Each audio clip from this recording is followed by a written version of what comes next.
There's a lot of people that are worried what the hell is going on here because it just doesn't make sense. Is my vote going to count? Can you come back and manipulate it? People don't have a lot of trust in the system today.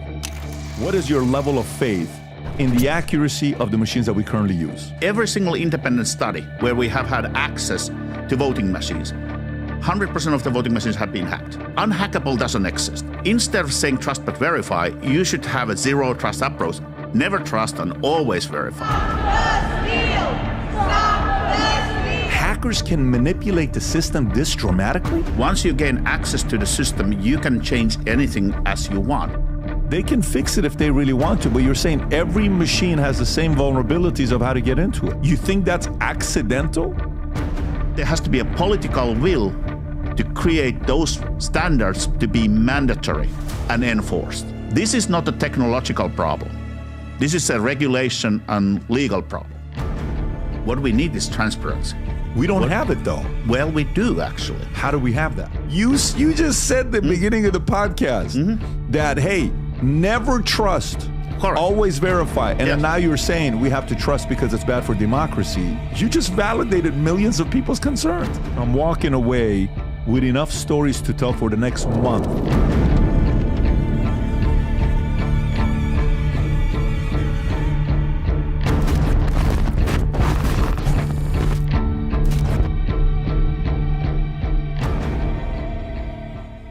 All right, so listen, since we're around 40 days away from the elections, I thought it was appropriate to bring somebody who has bought hundreds of voting machines himself and who has hacked into many voting machines himself to see if there's the ability to hack into them, to the point where March of 2020, 8 months before the elections of 2020, which was a controversial one, he was on an HBO documentary showing that many machines out there are able to be hacked into.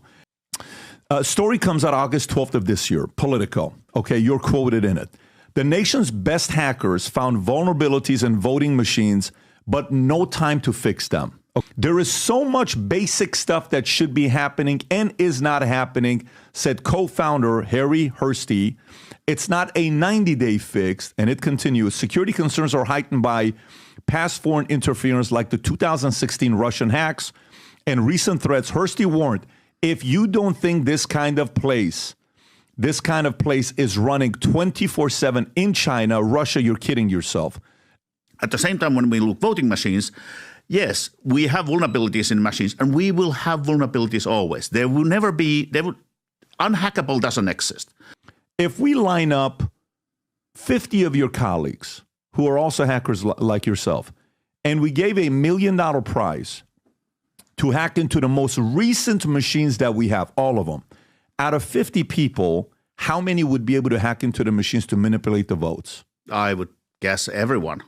When we looked at the systems, and we had DEF CON this summer, brand new system, which is used in a very limited sense. I think the number was 42 vulnerabilities found in 2.5 days. Okay. Correct. And I have to say one thing. Every single independent study where we have had access to voting machines, 100% of the voting machines have been hacked. I think there's certain people that almost don't want it to be fixed.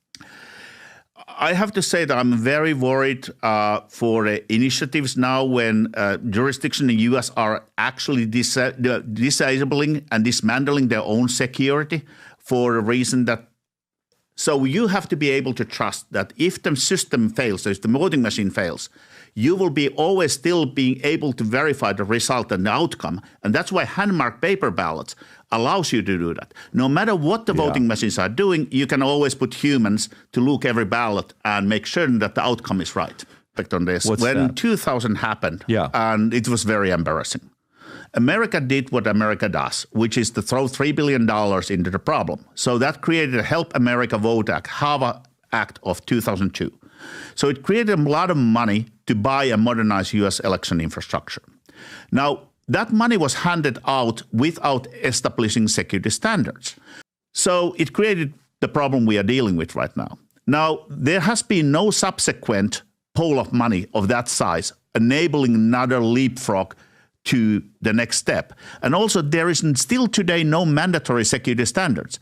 So today, we have a VVSG 1.0, 1.1, 2.0, 3.0.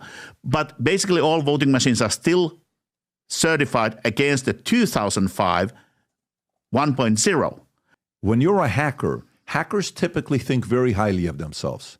And I don't blame them. And I'll say why. Because in hackers' mind, if they wanted to destroy someone's life, they generally could. Now, you didn't help me trust voting even more. You're not helping me trust it more. You just validated millions of people's concerns. Well, actually, what I'm saying here is what we need is transparency. We don't have it, though. Well, we do, actually. There is amazing amount of transparency if you are willing to do it, if you are willing to be an observer, if you are willing to go and watch, and you can see how it's done, and you can see if there's something going wrong. Be great. Absolutely. So this machine is WinVote, and the reason I'm using this particular machine, it's no longer in use in the United States. So this way, no claim can be made that what we are doing here is helping somebody to realize how voting machines can be hacked. Let's wait for it. So what year is this? Does this have like a model to it or no? Is this like a 1986 CRX? Like, is there names to it or no? This is a WinVote machine. And for the reasons that we don't want to put a logo, this voting system technology company name is just a fake name, because I have been using this particular machine in filming a number of training videos, some of those for the government, just to show vulnerabilities like USB vulnerability, which we are going to be using. This machine actually had many vulnerabilities, and at the time when this was still in use, this was called the worst voting machine used in the United States. The worst voting machine used in the United States. Where was this? That was used in Maryland, it was in Virginia. I don't have the complete list what all places it was used, but it was fairly widely used. When this is used, this box here is closed and locked, and that's why we are not going to be needing this to be open or closed. It's just open because we have a power button. So what we are going to be exploiting here is a USB vulnerability. The USB vulnerability is amazingly good to identify because it's easy to mitigate. You just stop access to the USB port. I have plugged here an extension cable just that we can see that the actual USB port is behind there and it's accessible by the rotor. I'm using here a commercially available USB computer called Bash Bunny. It can be many other devices. This is just an example. This particular device is $120. You can buy it from online. And I have pre-programmed it, and if this would be a real attack, the attack will take 6-7 seconds. I have slowed it down and make it visible so that the audience can see what is happening. So when I'm plugging it in, this is the Schrödinger's USB stick is always wrong way. So the computer starts, and once it's started, it's doing its magic. The moment you see that the screen is changing, that is when the hack would have been already done and I would be unplugging it. But I'm just showing this number of things. So now it would have been done. It's showing you the program manager, it's showing you now the command prompt, and this is where all the votes live. So I'm just showing that the directory where all the votes would be. At this point of time, this stick has already complete control over the system. So at this time, anything can be done, anything can be changed. And as the last thing, I'm just showing the fake results, just to show that can be done. It's just to show that how the system is controlled. So this is a good example of a hack. And as I say, only reason why anything is seen on the screen and why it's this slow is because I artificially slowed it down and made it visible so that the audience can see that there's a control over the voting machine. Part of the comment is that, for example, one system still today, the newest version, uses a bootloader from 2004, kernel for 2007.